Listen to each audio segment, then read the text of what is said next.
Hello everyone, स्वागत है एक बार फिर से हमारे YouTube channel name study with Abhinav. तो दोस्तों, जैसा कि आप सभी जानते हैं कि इस यूट्यूब चैनल पे आपको कॉमर्स के सारे सब्जेक्ट्स कवर किए कराए जाते हैं और यहाँ पे आपके एकेडमिक और कॉम्पिटिटिव एग्जामों को भी ध्यान में रखा जाता है। उसके भी वीडियो यहाँ पे अपलोड होते हैं। तो अगर अभी तक आपने चैनल सब्सक्राइब नहीं किया है तो सब्सक्राइब जरूर कर ले, बेल आइकन को भी हिट कर दे ताकि नोटिफिकेशन आपको टाइम टू टाइम मिल सके और एक भी कॉन्सेप्ट आपका मिस ना हो, स्किप ना हो। राइट। सो दोस्तों, इस चैनल पे और भी बहुत सारे वीडियो अपलोड है पहले से भी, आप उसको भी देख सकते हैं यहाँ पे। और अभी रिसेंट में हम लोगों ने यहाँ पे एक सीरीज स्टार्ट किया था जो कि सीरीज हमारा है अकाउंटेंसी का और इकोनॉमिक्स का, और बहुत सारे वीडियो यहाँ पे अपलोड हो चुके हैं, आप उसको जाकर के देख सकते हैं।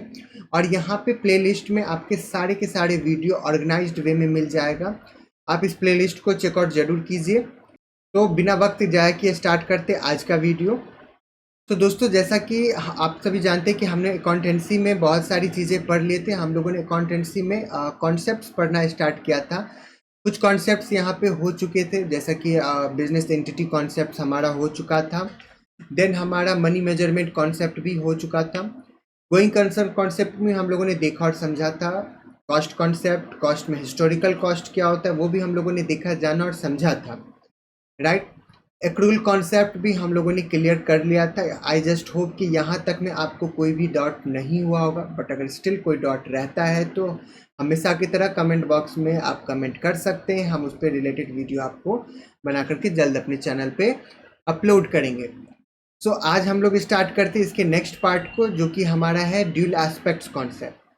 ड्यूल एस्पेक्ट्स कॉन्सेप्ट अपने आप में बहुत ही अच्छा एक कॉन्सेप्ट होता है। वैसे तो सारे कॉन्सेप्ट हम लोग अकाउंट्स में पढ़ते हैं, बट ड्यूल एस्पेक्ट्स क्या होता है कि ये थोड़ा सा हमारे यूज़ में ज़्यादा आता है। क्यों? क्योंकि यहाँ पे हम लोग डबल इफेक्ट्स को जानते हैं, हम लोग डेबिट और क्रेडिट के सिस्टम को समझते हैं कि डेबिट और क्रेडिट होता क्या है और डेबिट और क्रेडिट से हम लोग कैसे यूज कर सकते हैं।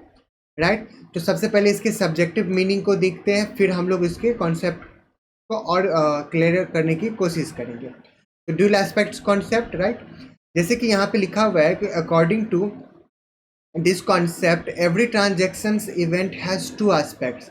कॉन्सेप्ट दो एस्पेक्ट्स, इस एस्पेक्ट्स को क्या कहा जाता है? ड्यूल इफेक्ट्स कहा जाता है। This is concept that recognise the fact that for every debit. अब वो प्रत्येक जो हमारा नाम है, जो डेबिट है, वो इसके क्या करता है, उसके फैक्ट को रिकॉग्नाइज करता है और their responding and equal credit. मतलब यहाँ पे कहता है कि जो जो हमारा डेबिट है वो कितना है, वो हमारा क्या है, वो इक्विवेलेंट है हमारे क्रेडिट के साथ। इट मीन्स कि हमारा जो डेबिट और क्रेडिट सिस्टम है ये मस्ट भी इक्वल होना चाहिए। राइट। अब हम लोग देखते हैं, समझते हैं एक एग्जांपल से। लेट सपोज कि मान लीजिए आपने किसी को कोई भी प्रोडक्ट सेल किया, बेचा उस प्रोडक्ट को। अब वो प्रोडक्ट का कॉस्ट कितना था? वो प्रोडक्ट का कॉस्ट था 5,000 रुपया। राइट। अब ये 5,000 रुपया जो होगा, वो 5,000 रुपया इन कैश वो क्या करेगा, आपको देगा जिसको आपने सेल किया है, और आप वो प्रोडक्ट क्या करोगे, उस व्यक्ति, उस पर्सन को आप दे दोगे। इट मीन्स कि आपका जो क्या हुआ, यहाँ पे एक ट्रांजेक्शन हुआ है दोनों तरफ के साइड में। आपके तरफ से गुड्स गया है और आपके पास में कैश आया। ये इट मीन्स कि आप क्या करोगे, गुड्स को अपने पास से यहाँ पे लेस करोगे और कैश को क्या करोगे, ऐड करोगे। सेम चीज़ यहाँ पे कहता है, एवरी डेबिट क्या होता है कि इक्विवेलेंट होता है हमारे किसके, क्रेडिट के, यानी D R side equal to C R side. ये हमारा क्या होगा, डी आर और सी आर दोनों इक्वल होगा। राइट। यहाँ पे एक मैंने फॉर्मूला यहाँ पे लिखा हुआ, इसको भी थोड़ा समझते हैं। इस फॉर्मूला है हमारा capital plus liabilities equal to assets. अब यहाँ पे सवाल ये आता है कि सर यहाँ पे आपने लाइबिलिटीज को क्यों ऐड किया? क्योंकि यहाँ पे लाइबिलिटीज तो हमारी देयताएं होती हैं, वो हमारा एसेट्स का हिस्सा कैसे बन सकता है? सिंपल सी बात है, सही भी है यहाँ की लायबिलिटीज यू हैव टू पे इन फ्यूचर, आपको तो पे करना ही करना है। But in the current scenario आपको क्या होगा, ये लायबिलिटीज आपके पास में है। इट मीन्स कि आपने अगर बैंक से 5 लाख रुपया लोन लिया है या कहीं मार्केट से आपने 5 लाख रुपया बोरो किया है, तो वो आपको बैंक या मार्केट में चुकाना तो है, वो तो इन फ्यूचर आपका रिस्पॉन्सिबिलिटी ही है जो आपको चुकाना है। But in the current situation आपके पास में 5 लाख रुपया है।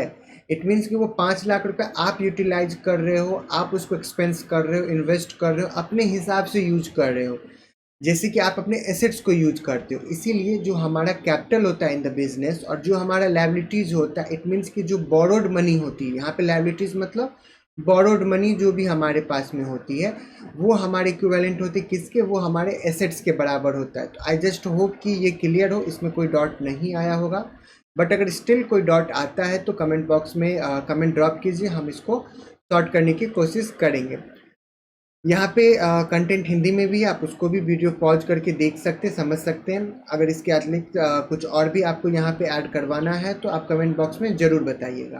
तो मिलते हैं दूसरे वीडियो में, तब तक के लिए बाय बाय।